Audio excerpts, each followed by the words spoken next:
And welcome to Module 5, Lesson 6, using tree diagrams to represent a sample space and to calculate probabilities. Okay, that takes the award for the longest title or subtitle yet.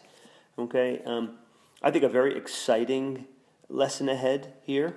I love tree diagrams. I'm not sure if any of you are familiar with them. Yes, get ready for a really kind of neat process. All right, so let's just talk about a scenario here. So we have, suppose a girl attends a preschool where the students are studying primary colors. We're just going to jump in here, okay, and just to talk about how tree diagrams are helpful. Okay, here we go. Studying primary colors, all right? And, of course, do you know your primary colors? Okay, yes. Red, yellow, blue. All right. Well, to help teach calendar skills, the teacher has each student maintain a calendar in his or her cubby. Oh, the days of cubbies, how I miss those. For each of the 4 days that they are covering primary colors in class, students get to place a colored dot on their calendar. Okay, blue, yellow, or red. When the 4 days of the school week have passed, this Monday through Thursday, okay, it's preschool, what might the young girl's calendar look like? Okay, now she can make this choice. She can choose either blue, yellow, or red. And so how many different scenarios would there be? Okay, well, of course, we could go on through here and we can see one outcome would be 4 blue dots. She could put blue, blue, blue, blue if she chooses blue each day. But consider that the first day, Monday, could be blue. The next day, Tuesday, could be yellow. Wednesday could be blue. Thursday could be red. Or maybe Monday and Tuesday could be yellow. Wednesday could be blue. And Thursday could be red. Or maybe Monday, Tuesday, and Wednesday could be blue. And Thursday could be red. And so on and so forth. As hard to follow as this seems now, we have only mentioned 3 of 81 possible outcomes in terms of the 4 days of colors. Whew. Listing the other 78 outcomes would take several pages.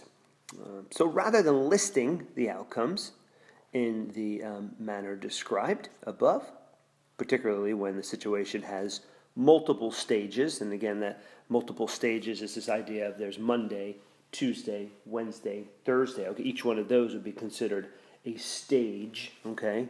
4 stages in this case.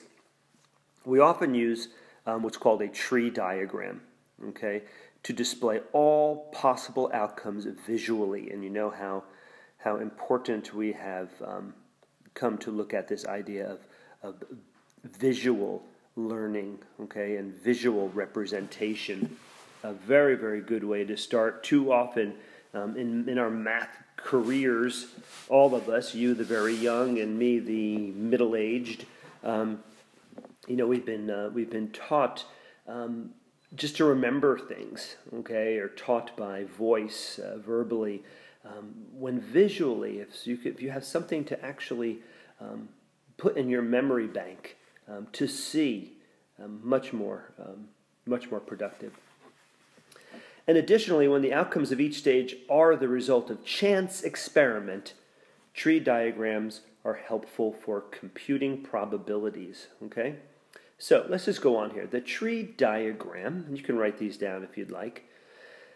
A great way of organizing and visualizing outcomes. Okay, so this idea of organizing and visualizing, I would say visualizing very important, but we can't underestimate this idea of organizing, because that is something that, can you imagine writing all these scenarios down here for these 4 blue dots over 4 days?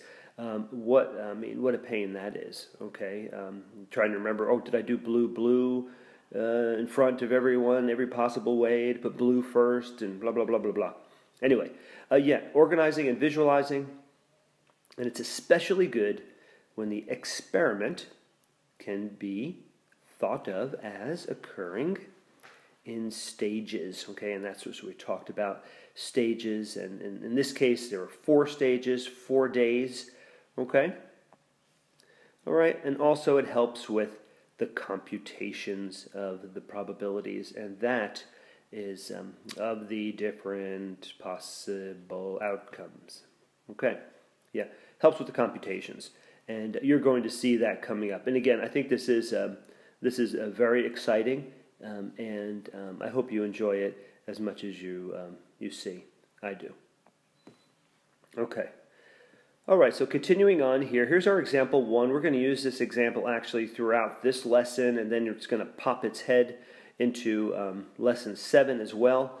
Okay, and it's called 2 Nights of Games. 2 Nights of Games. All right. So imagine that a family decides to play a game each night. Okay? They all agree to use a tetrahedral die. There are many different kind of tetrahedrals, but anyway, this one is a 4-sided pyramidal die where each of the 4 possible outcomes is equally likely. Okay, see the diagram on page S44. I'm not exactly sure why they are using this pyramidal tetrahedral die in this example, but they are. Okay, and I hope it doesn't confuse you. But here's a picture of one. All right, right there, and you've probably seen these before. There are some that are, oh my gosh, they come in many, many different sides, okay, a 12-sided die, a 20-sided die, I think, I don't know. But here you go, here's what it is, okay. Now, they are going to roll this die, okay, each night to randomly determine if they will play a board game, okay, and that outcome is B, or a card game, and that outcome is C. All right. Now the tree diagram mapping the possible overall outcomes of the 2 consecutive nights will be developed below. Okay, so we're going to develop it right down here below, where you see this Monday stage 1, Tuesday stage 2, and then the outcome. Well, you'll see what that looks like. Okay. So to make a tree diagram, first present all possibilities for the first stage, and that's what they've done here. In this case, that first stage is Monday, all right, and we've laid it out here. We have B or C, okay, so that is either board game or card game, okay, board game or card game are the possibilities. Okay, first stage Monday, all right. So now to Tuesday, there are 2 possibilities as well. Okay, you could have rolled the die so that you would play board game, and then after that there's B and C again. Okay, and then the outcomes here would be B first day, B second day, or B first day, C second day. Okay. So these 2 outcomes are based on having a B on the first stage. Okay, so you could have gone from B to B, 2 B's in a row, or B and C, B, C. Okay, so that's our outcome right there. Now, if we move on to the next, okay, if we had rolled a C, we played a card game on Monday. We could have then gone to Tuesday and rolled for a B, a board game, or rolled for a C, a card game. Okay, all right, and here are our outcomes here, and this would have been C and B, or C and C. All right, so we have 4 separate outcomes here. Oops, let me go back there. I just want to talk about that a little bit. All right, and again, we're going to expand this. Okay, so 4 separate outcomes, right? 4 possibilities with these two different games to play. All right. Now we can complicate this a little bit. Well, not complicate it, but we could talk in terms of probability. In terms of probability, we need to talk a little bit more. Okay. All right. Here we say, oh, here's this the same thing I just did for you, and I think you had this already in your binder already done up. Okay. I just showed you how I did that. So,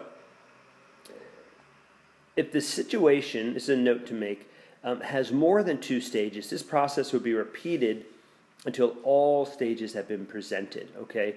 So we could, we would go, well, I think I actually might. I'm not sure if I do. We will eventually get there, okay? But I think in this lesson, gosh, I put all these strokes on here last night, but I think in this lesson we are just going to deal with 2 stages right now, okay?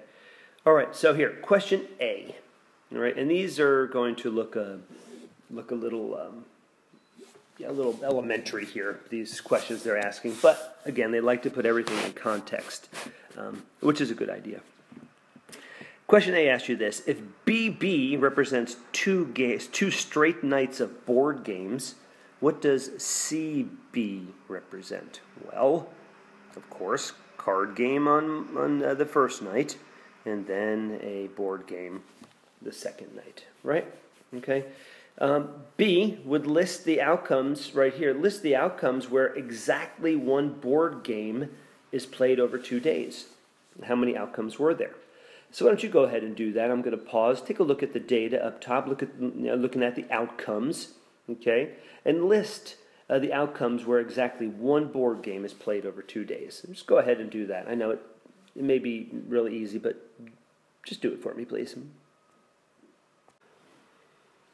Okay, there we go. We have BC and CB, okay? 2 different ways, 2 different outcomes that yield exactly 1 board game played over 2 days, okay? And again, you can imagine how this would just continue out.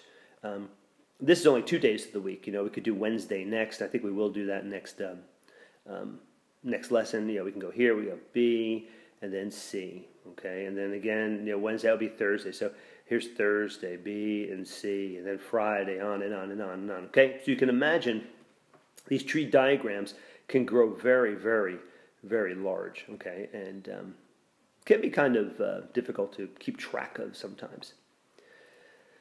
Okay, so now we're going to add probabilities. Now we could have gone on and on and on with the tree diagram and grew it out Monday through Friday, or Monday through Sunday. Okay, you could have gone out 5 days, 7 days, whatever the case was. They probably take the weekends off maybe from the board games and card games. But anyway, you can do that. Now those present all of the possible outcomes, but the outcomes is going to change based on, outcomes aren't going to change, but probabilities of those outcomes will change based on new information, okay? And here's some new information here, all right?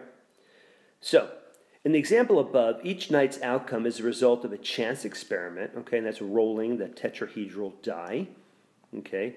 Thus, there is a probability associated with each night's outcome, okay? By multiplying the probabilities of the outcomes from each stage, we can obtain the probability for each branch of the tree, okay? And you can see a branch right here, okay? That's a branch right there, and you can just imagine that, okay? So we can calculate that probability, all right? In this case, we can figure out the probability of each of the 4 outcomes, and we have those 4 outcomes. We have BB, BC, CB, and CC, okay? We have those 4 different outcomes that we've already mentioned right here, okay? Those are the different outcomes. Now, we can start to calculate probabilities, all right? And here's what we need. We need this. This is a a very important piece of information here, because none of this makes any sense. All of this right here, you can see these. You're probably wondering, what the heck is that? Okay, it looks so complicated. It really is not, okay?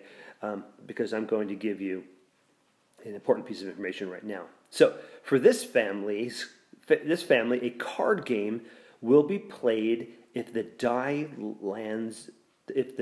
lands showing the value of 1. Okay?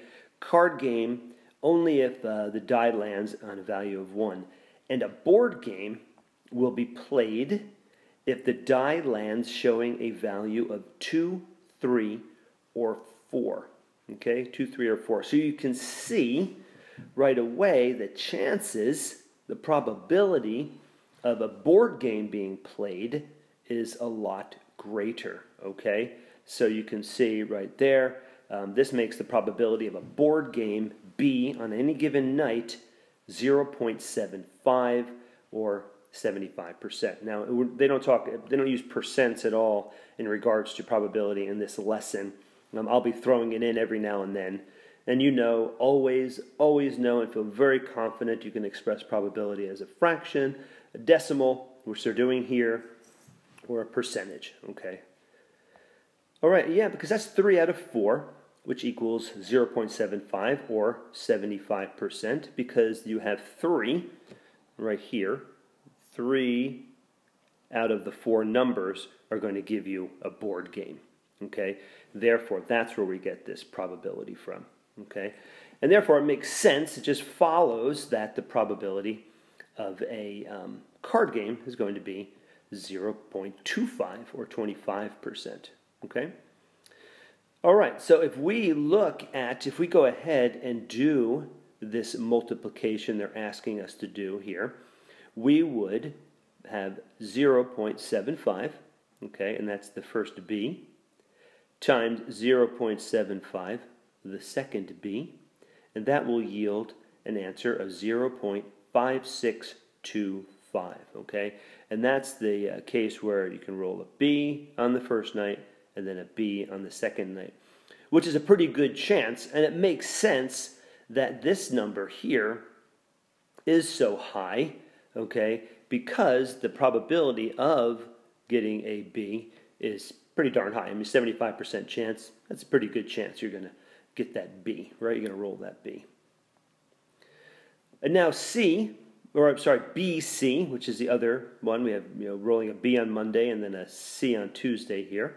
Okay, that is going to be 0.75, which is the chance or the probability of rolling a B, times 0.25, which is the probability of rolling a C. And again, I don't expect you to do this on paper, but if you want to, that's fine. But break out those calculators this lesson, okay?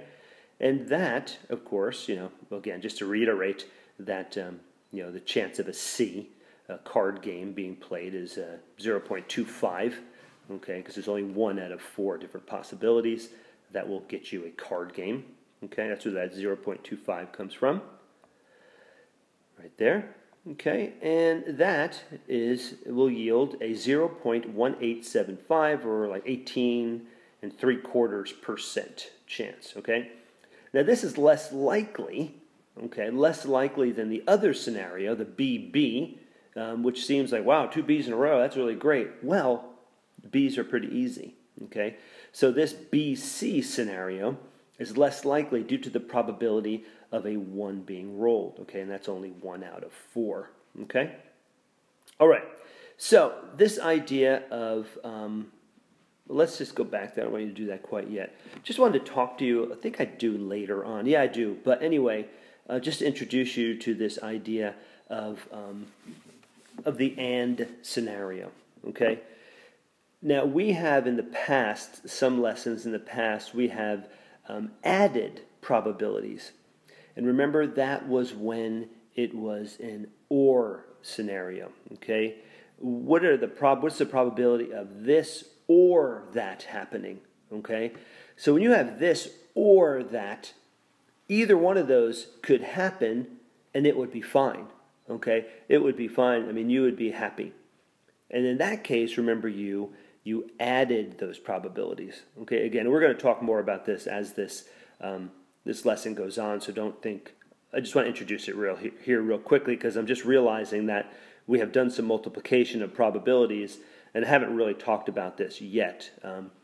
So I'd like to just, give a little talk right now. So, that is the OR idea. OR is you add those probabilities, okay? That's just a general basic rule, okay? In this case, we have said, what are the probabilities of rolling a B on Monday and then a B on Tuesday? So in this case, we're looking at this AND scenario. And now, AND is going to always be a more difficult proposition. For example, rolling a 6 on a die, and then another 6 and another 6. all of those things, or even a 6 and then a 5 and then a 4 and then a 3, doing all of those and with having to do every single one of those, what are the probabilities? Well, that's going to get, you can just think about that. That's going to be very difficult to specifically do four things, okay, in a row. Like this, and then that, and then that, and then that. That becomes more difficult. So if you can think about that and just kind of process that, this difficulty level leads us to then go ahead and multiply, because the chance is definitely lower of doing two things in a row than, of course, doing one or the other. Okay, it just kind of makes sense, huh?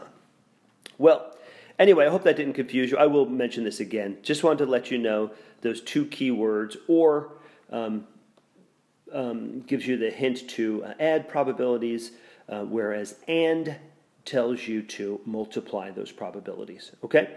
So, with no further ado, let's go ahead. The probabilities for the 2 of the 4 outcomes are shown. We just talked about that. Now I'd like you to go ahead and compute the probabilities for the 2 remaining outcomes. Okay, so go ahead and do that. I'm going to pause, have a sip of coffee, and wait for you to finish that part A. Okay, we're back. I hope you did well. I'm sure you did well. Okay, so let's go ahead and do these. Okay, so CB, an outcome of CB, that means C on Monday and then B on Tuesday, is going to be 0.25, which is the probability of a C, times 0.75, which is the probability of a B, which is going to yield a 0.1875, which, as you notice, is exactly the same as B and BC, up above there, okay? Exactly the same. But CC is going to yield us the least possibility or probability of happening, as you can see, because we are multiplying 0.25 times 0.25, both of which, of course, are the probability of rolling the die and getting a C card game to be played, and that's going to yield us a 0.625 probability. Okay, so this probability right here is 0.625. Okay, in percentage, would be what, 6 and 6.25, or 6 and probably better to put a 6 and 1/4%. Okay, so that's a pretty small chance of that happening. Can it happen? Yes. I mean, could it happen over and over again? Sure, but it's not a very high probability that it will. Okay, so so there you go, and there you have it. And again, we'll be doing a lot more of these. If that was too quick, again, you can always rewind and do it again. But honestly, it's a pretty basic calculation, and it may be hard to understand or get your mind around why you're doing it at this point. But I think you will understand it soon enough. Okay. Now this B here says, what is the probability that there will be exactly one night of board games over the 2 nights? Okay, so I want you to go ahead and figure that one out.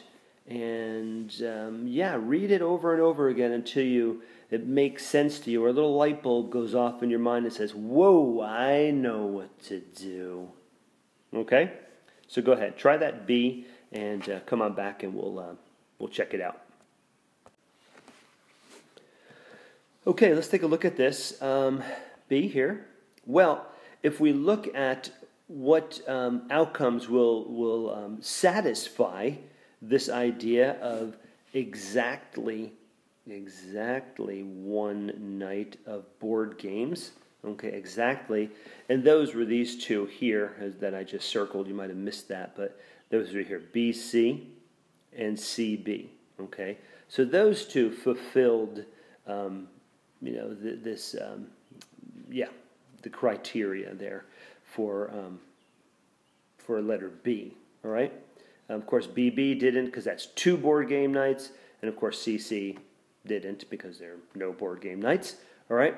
But what do we do with these 2 probabilities? Okay, we're looking at their 0.1875 and 0.1875. What did you do with those 2? Well, let's see. We add those, okay? We are going to add those, all right? Because this is an or situation, okay? Where either one or the other could happen. BC could happen. BC could happen. Or CB could happen, all right? We have an or situation, we add. And then if we added those 2 up, yes, indeed, that's an or situation. Either scenario can occur, okay? We get 0.375 or 37.5% chance or probability of getting a B, exactly 1 board game over 2 nights. Okay? And hopefully this is making more and more sense to you. It's just, it really is about the reading, you know, and the reading and the words that are being used. And, you know, I mean, that's exactly it. And that's really more than half of the battle, truly, is to kind of decipher what they are asking you to do. Okay. All right, now we have exercises 2 children. This is a lot of fun and actually brings to mind a little riddle Mr. Rose had for you that I'm going to present you on Monday. That's our last day of classes. This is very much related to that little riddle from his life, actual real life scenario. Anyway, you'll have to wait for that. We are looking at our exercise here, and it's called 2 children. 2 children. Okay.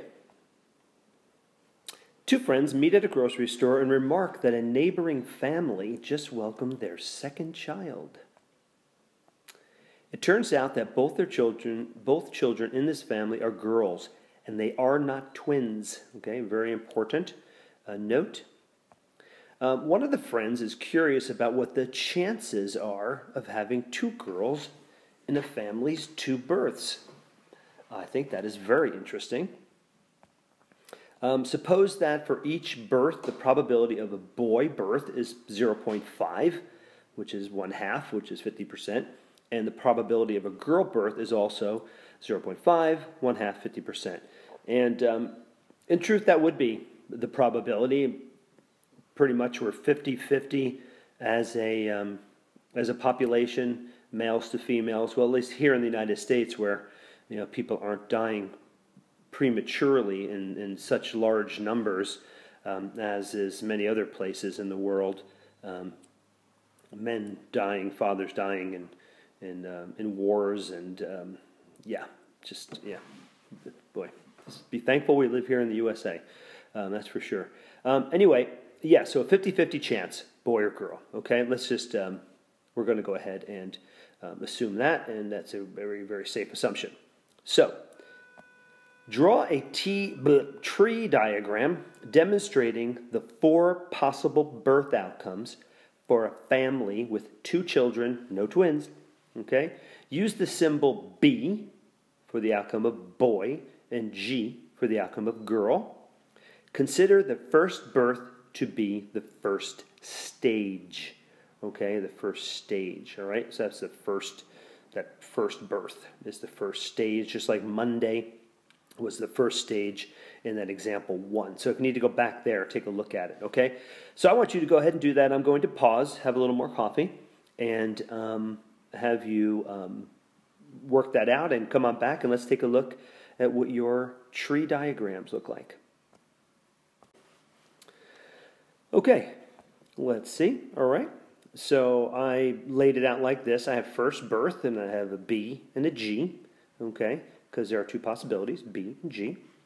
All right, and then I put my second birth, little column here, getting ready. And there we go. So I had B to B, or B to G.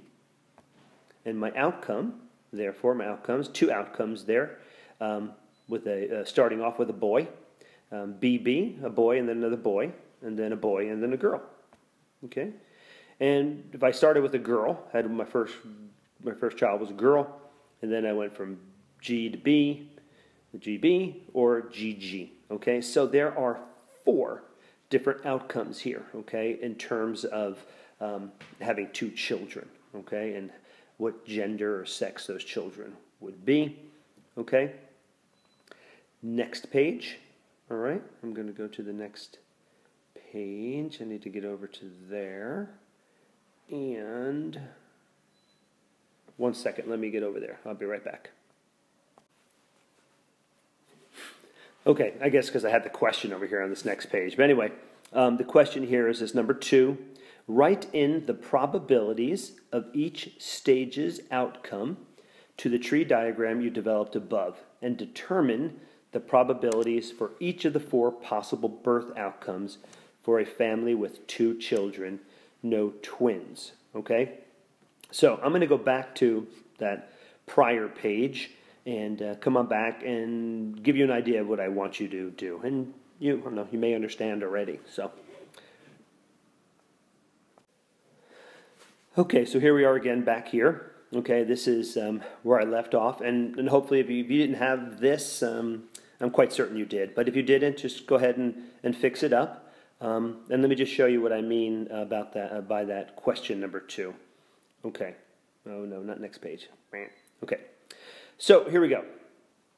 All right. So we know that a boy birth is 0.5 and a girl birth is 0.5. So you go ahead and just write your probability of each of those, okay, and then the probability continue. Just put the probabilities next to each outcome, boy or girl, all right, and then you just go ahead and plug those in like that, okay. So B is going to be, oh geez, sorry. Okay, well, they're all the same. I don't know, maybe you got that. Oh, I'll just go ahead and finish this up, all right? I think you understand. Anyway, yeah, so BB is going to be, 0.5 times 0.5. Where do those 2 numbers come from? Well, they come from here. The probability of a boy birth, 0.5, and a boy birth is 0.5. It's going to stay the same, okay? If I multiply those, I get the 0.25 or 25% chance. So there's a 25% chance, 1 out of 4 chance that I'll have 2 boys, a boy and then a boy. Okay, my first two births. All right, and now of course, being that all of these are 0.5, okay, because a boy birth or a girl birth is the same probability. All of these are going to be the same. 2 boys in a row. A boy and then a girl then a boy, and then 2 girls in a row are all going to be 0.25 in terms of probability. Okay? And I wrote this down.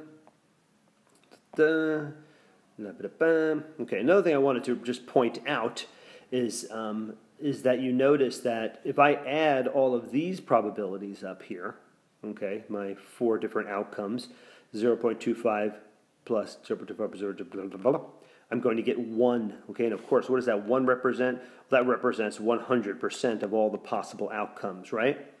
And now the probability of a boy and a girl as well, 0.5 plus 0.5 is going to give us 1, which is also 100%. So your possible outcomes, all these probabilities here at the end, need to add up to 1.0 as a check to make sure you did it correctly. Okay?